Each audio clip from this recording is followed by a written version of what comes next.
Good morning, everyone, and welcome to our latest edition of Storytime. This morning, what I'd like to share with you is one of my favorite stories when I was a kid. The book is called Corduroy.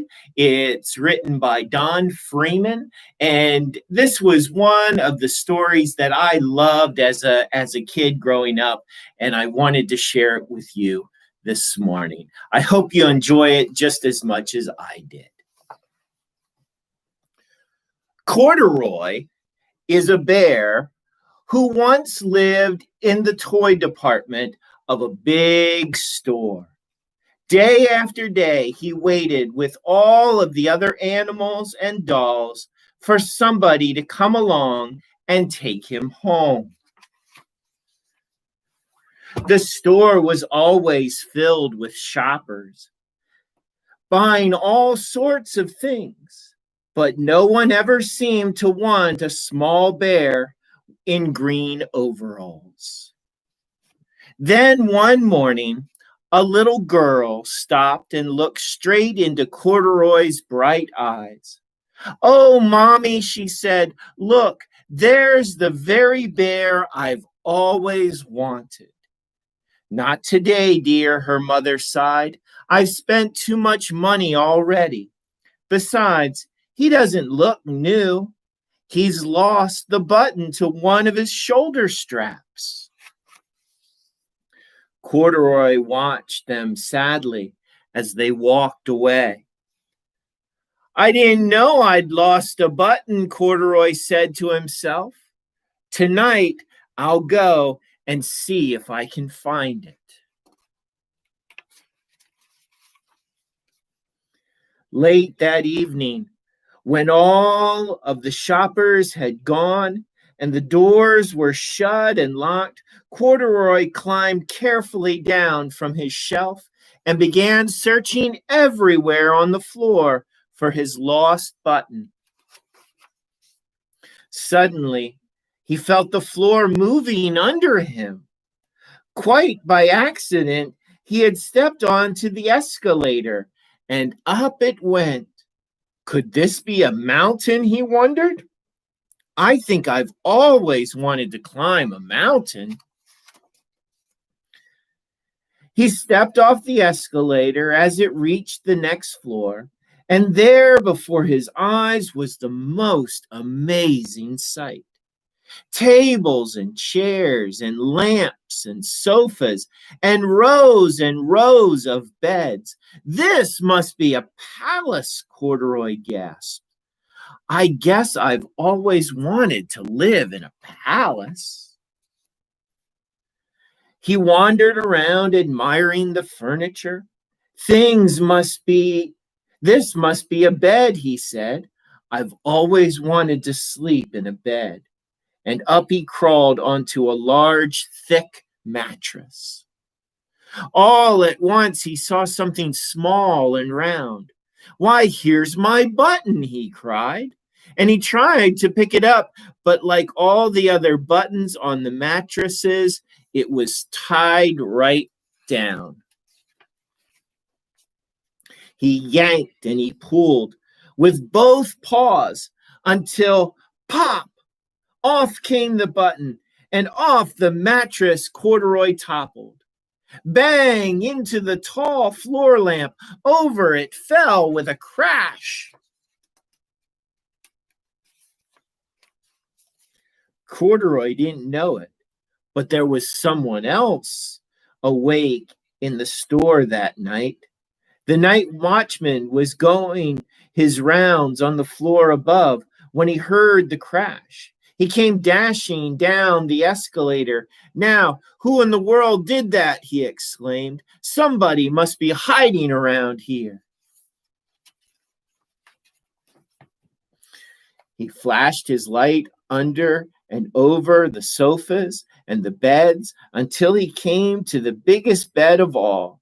And there he saw two fuzzy brown ears sticking up from under the covers. "Hello," he said. "How did you get upstairs?" The watchman tucked Corduroy under his arm and carried him down the escalator and set him on the shelf in the toy department with the other animals. Corduroy was just waking up when the first customers came into the store in the morning, and there, looking at him with a wide, warm smile, was the same little girl he'd seen only the day before. "I'm Lisa," she said, "and you're going to be my very own bear. Last night I counted what I had saved in my piggy bank, and my mother said I can bring you home." "Shall I put him in a box for you?" the sales lady asked. "Oh, no, thank you," Lisa answered, and she carried Corduroy home in her arms. She ran all the way up 4 flights of stairs into her family's apartment and straight to her room. Corduroy blinked. There was a chair and a chest of drawers, and alongside a girl-sized bed stood a little bed just the right size for him. The room was small, nothing like the enormous palace in the department store. "This must be home," he said. "I know, I've always wanted a home." Lisa sat down with Corduroy on her lap and began to sew a button on his overalls. "I like you the way you are," she said, "but you'll be more comfortable with your shoulder strap fastened." "You must be a friend," said Corduroy. "I've always wanted a friend." "Me too," said Lisa, and she gave him a big, big hug. That's the story of Corduroy. Both Corduroy and Lisa needed a friend.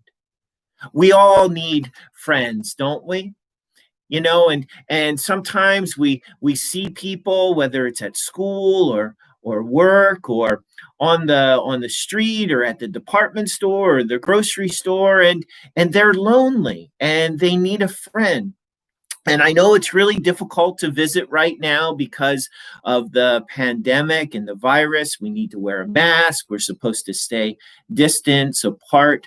But however it is that we can make friends with others and tell them that we love them and that they're important, it's so important to let others know that they're cared about and that they're loved in the same way that Lisa made sure that Corduroy was loved and that Corduroy made sure that Lisa was loved. We need to make sure, whether it's on Zoom or video chat, or whether we make a phone call or send a text message, it's so important that we let others know that they are important to us, that we love them, and that we are their friends.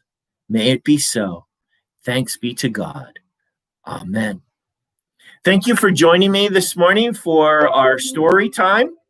We hope you're enjoying this Storytime ministry. Please look forward to our next story in a couple weeks. We'll post that, and maybe next time, just like in the 2 previous, we'll have a game or a craft for you to do. Didn't have one of those today, but we had one of my favorite stories, and I hope you enjoyed it as well. So join us again for Storytime. Join us for our happy hour ministry, where we have a devotion and we tell jokes and we laugh with one another, and of course our regular worship services, which are posted to this channel, as well as the New Covenant UCC Facebook page. Join us for those as well. We'd love to have you either virtually or in person with safety precautions in place. Stay well and be safe. Till next time, peace, blessings, love, and prayers. Bye-bye.